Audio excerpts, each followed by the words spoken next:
Salut à tous, Mani RC Garage 68.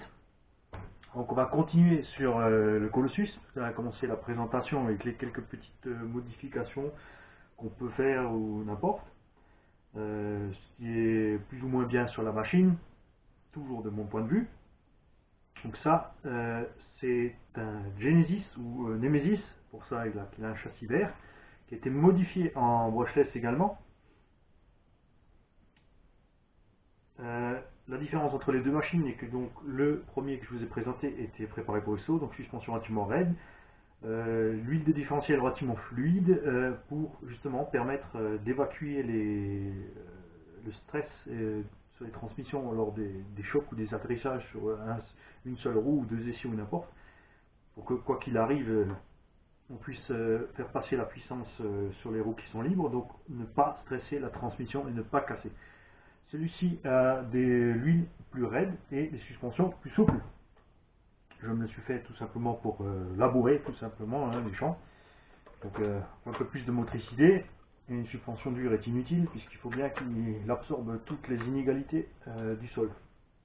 Une petite cage de Team Associated SC8 qui au passage est absolument géniale.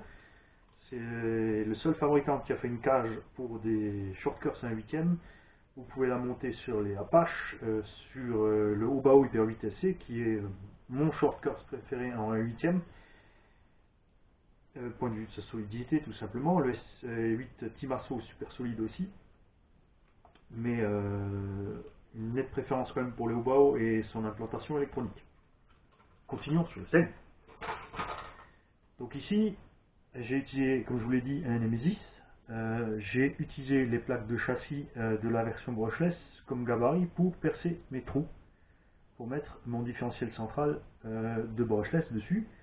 Puisque chez Sen, il existe plusieurs kits de transformation pour passer votre thermique en brushless selon le modèle que vous avez, puisqu'il y a des modèles qui ont un cardan en plastique sur les thermiques, donc ils vous livrent le cardan avec. Il y a des modèles qui n'ont pas le corps de différentiel métal, donc ils vous le livrent avec. Et la plupart des anciens modèles n'ont pas les trous de fixation tout simplement pour le différentiel du brushless, donc ils vous livrent aussi les deux plaques de châssis. Moi j'ai pris la version sans les plaques de châssis puisque j'ai assez de plaques de châssis et je voulais en faire une verte. Dédé, merci pour m'avoir filé les ressorts verts, puisque je voulais rester dans le vert. Merci aussi à Luc pour m'avoir filé les ressorts beaucoup plus durs et quasiment introuvables pour le Sen que j'utilise pour les sauts, qui ne lui servent pas vu que c'est vraiment beaucoup trop raide. Ici aussi, hexagone de 17, j'ai monté des Proline Big Joe puisqu'ils ont une très grande motricité, ils sont très solides. J'adore le design de ces pneus, c'est tout. C'est la raison principale d'ailleurs pour laquelle la plupart de nous achètent des pneus, il faut dire ce qu'il est. Puisque quand je vais chez mon détaillant, le réflexe de la plupart des mecs quand ils rentrent et qu'ils voient une machine est toujours la même, c'est je teste les suspensions et je plotte les pneus. Vous n'allez pas dire le contraire, on vous a vu. Ici aussi donc l'arceau du thermique.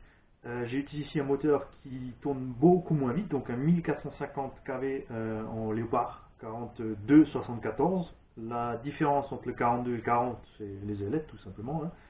Les performances sont les mêmes. Un Obiwin Quick Run 150 au waterproof, donc un variateur d'entrée de gamme très simple qu'on peut donc profiler avec des profils de base sur place très rapidement, 100% étanche. Un servo Savox aussi à la direction, je suis un grand fan de Savox, rapport qualité-prix toujours. Vous allez me dire, celui-ci n'est pas étanche, mais j'utilise pour toute mon électronique qui n'est pas étanche de l'électrofuge ND200 de chez KD, il me semble, que j'ai pris personnellement sur Conrad. Donc je démonte mes pièces électroniques, je passe 2-3 couches, je remonte et plus jamais de problème. Ce variateur a 4 ans, pareil, il a déjà servi ce véhicule a déjà servi de sous-marin.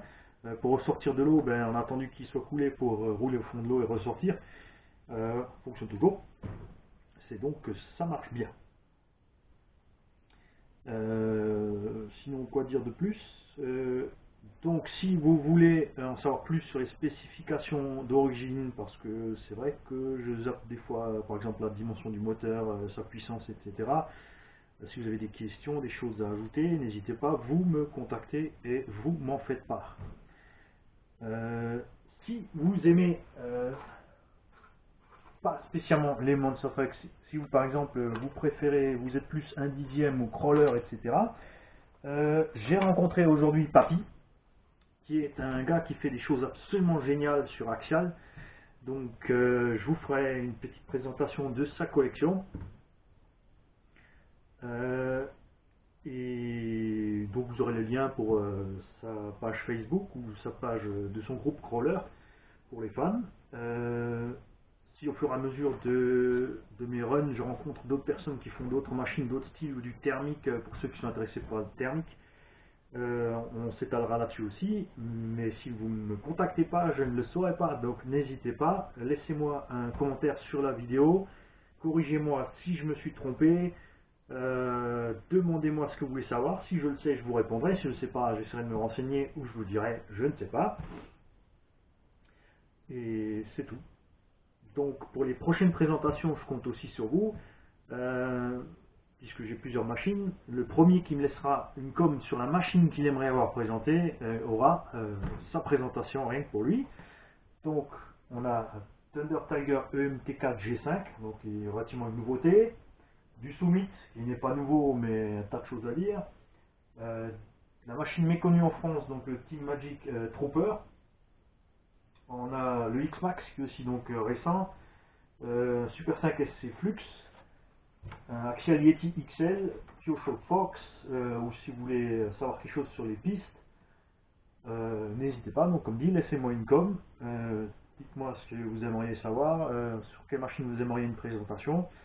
J'espère bien faire suivre bientôt donc des interviews et des vidéos de run pour ceux que ça intéresse. Si ça vous intéresse, on peut essayer de faire ça aussi.